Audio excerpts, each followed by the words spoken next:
All right, so today you might as well say we're kicking it old school. We're talking about the Carter family. So, in addition to people like Big Bill Broonzy, who started off in country but went over into blues, the Carter family really were there in the early days of popular recorded music. They were really one of the very first musical families, if not the first one. And the Carters, you might say, are traditional American folk music, and they recorded, between 1927 and 1956. Although, of course, you have a lot of the Carter family that are still around, and they merged with the whole Johnny Cash thing to sort of create an extended musical family empire of sorts. And I'm going to go over, some fun little facts. So, Wabash Cannonball was the only song Carter family never recorded. Just kidding, you can hear it. It's one of their most famous recordings, and really, it's a testament to popular music that it's one of those songs that's really stood the test of time. You can hear it all over the place, and unlike many earlier music artists, the Carter family rarely play their own instruments. Just kidding again. They always played their own instruments, as they were one of the earliest, most prominent musical families in recorded music, as already stated. And that's really probably why they were successful, because there's always an element of quirkiness to a musical family that's where they all play the instruments, and there's an element of novelty to that. And it's instantly sort of a likable thing, I think, for a lot of audiences. And of course, it can be misleading. Like, if you look at the Jackson family, they were not really the ideal scenario. I don't think there are too many kind words said about Michael Jackson's father. But who knows? Maybe the Carter family was substantially different, and they weren't, as controversial internally as some of these other ones.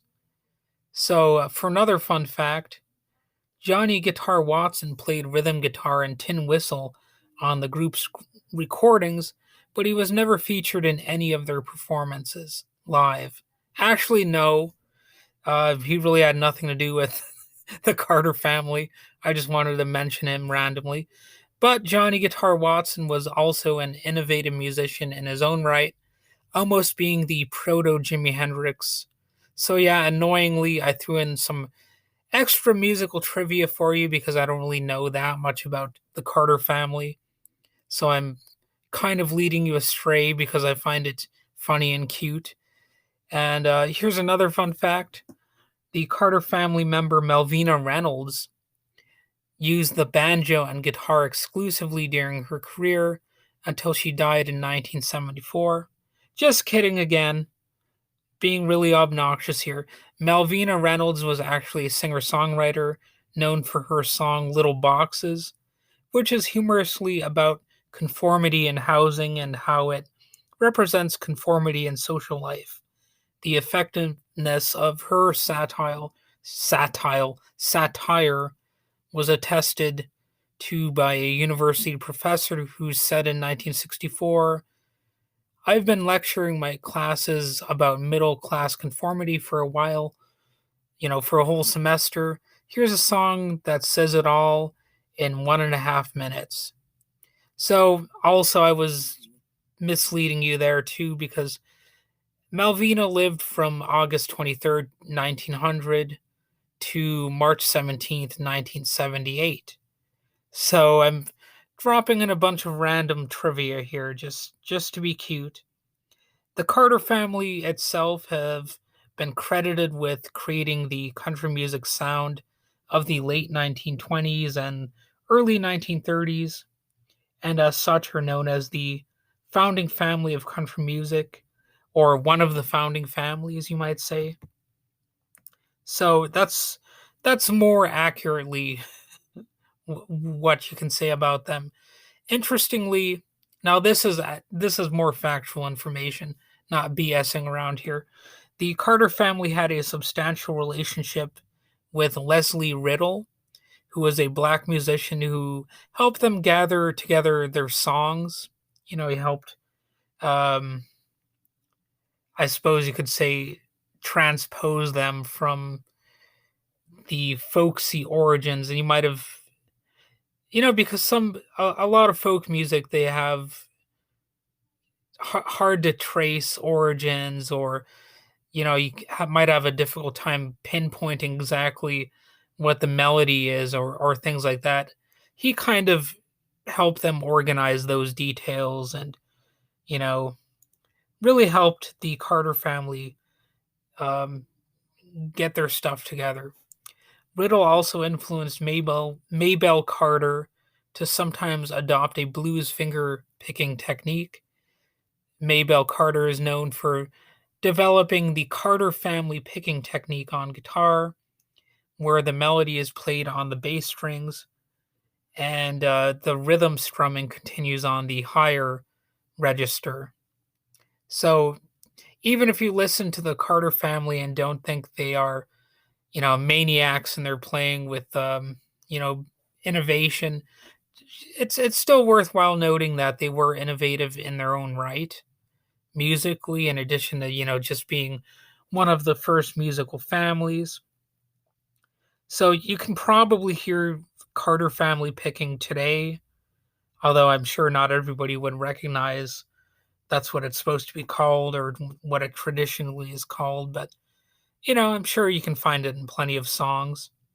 So, who are the Carter family? There was A.P. Carter, Ezra Carter, Sarah Carter, Maybelle Carter, and you also had Helen Carter, Anita Carter, June Carter Cash, Jeanette Carter, Joe Carter, Dale Jet Carter, and John Carter Cash. So, yeah, that's quite a lineup. And this is according to Wikipedia here.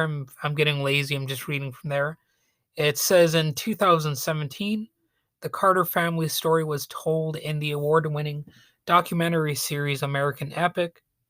The film featured unseen film footage of the Carter family performing and being interviewed, and radically improved restorations of their 1920s recordings.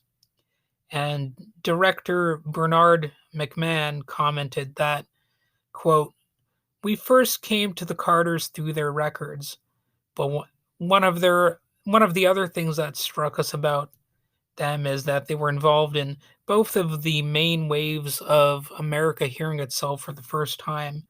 They made their first impact in the early wave of rural recordings, and then the next stage was the arrival of radio.